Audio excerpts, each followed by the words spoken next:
Most people analyze the spiritual realm through the lens of Renaissance art, winged humans in flowing robes.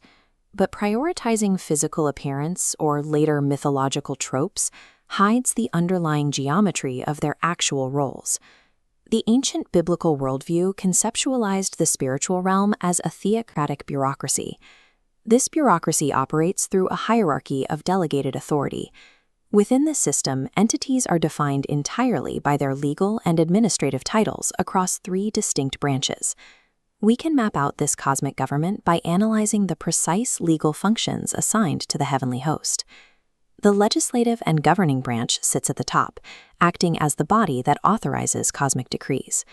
Below it is the judicial and executive branch, the operational wing tasked with legal prosecution and physical enforcement. At the base is the throne and elemental infrastructure, which manages the physical machinery of the cosmos. Treating these texts as administrative records reveals the exact historical and administrative framework of the ancient cosmological mind. We begin at the highest tier of the cosmic government, the legislative branch. Its central node is the Sod, or Adat El. This is the divine council. This body functions similarly to a modern parliament. These beings are active participants in God's decision-making process. They consult on and debate verdicts before those decrees are dispatched to the earth. Psalm 82:1 records this deliberative role. God has taken his place in the divine council. In the midst of the gods, he holds judgment. The next subgroup within this tier is the Bene Ha-Elohim, or the sons of God. Their legal role is that of territorial sovereigns. They are the governors of the divine realm. Following the events of the Tower of Babel, these powerful beings were assigned to administer justice within specific geographic and national boundaries. This territorial understanding is preserved in the Dead Sea Scrolls and the Septuagint, in ancient Greek translation reflecting earlier traditions. Deuteronomy 32:8 records this split. He set the boundaries of the peoples according to the number of the sons of God. The sons of God act as jurisdictional governors, holding high-level legal authority over specific national boundaries. The final node in the legislative tier is the Watchers, identified by the Aramaic root Irene. This title translates as the Wakeful Ones. They function as cosmic ombudsmen and sentinels, maintaining unbroken vigilance over earthly affairs and human leaders. Daniel 4:17 shows their authority to issue formal judicial decrees. The decision is announced by watchers, so that the living may know the Most High is sovereign. Even the most powerful human kings are subject to the constant surveillance and sudden judicial rulings of this cosmic oversight committee.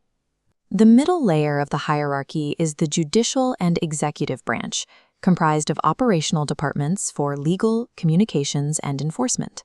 The primary agents of the legal department are the Satans, or Ha-Satan. In this context, Satan is a functional title, meaning the adversary, not a personal name. This role functions as a prosecuting attorney within the divine government, tasked to test human integrity and present formal indictments before the heavenly court. Job 1:6 and Zechariah 3:1 prove their presence in the court. Job records that the sons of God came to present themselves before the Lord, and the adversary also came among them.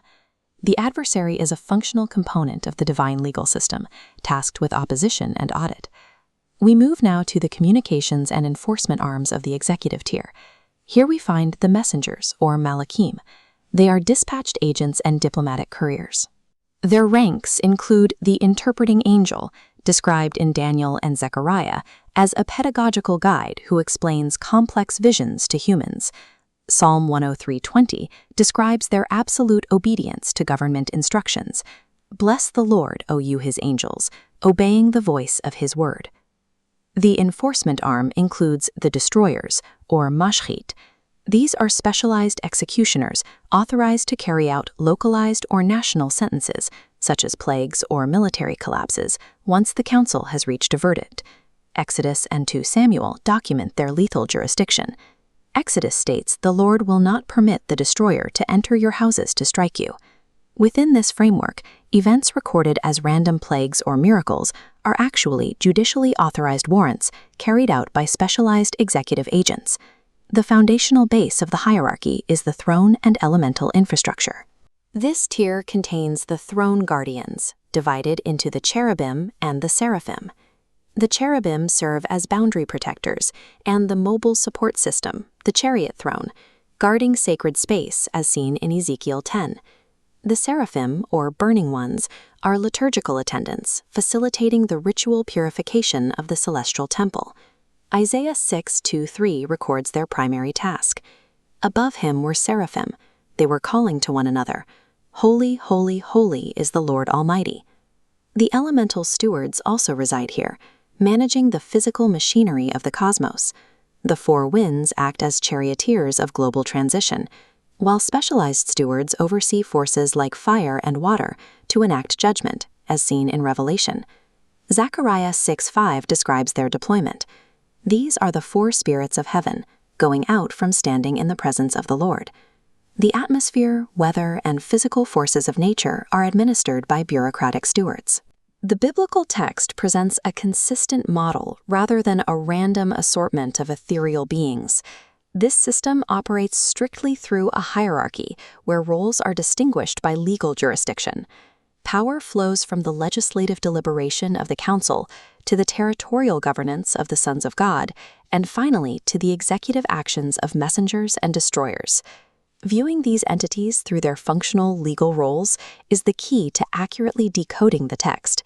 This theocratic bureaucracy represents the precise, highly structured cosmological reality of the ancient mind.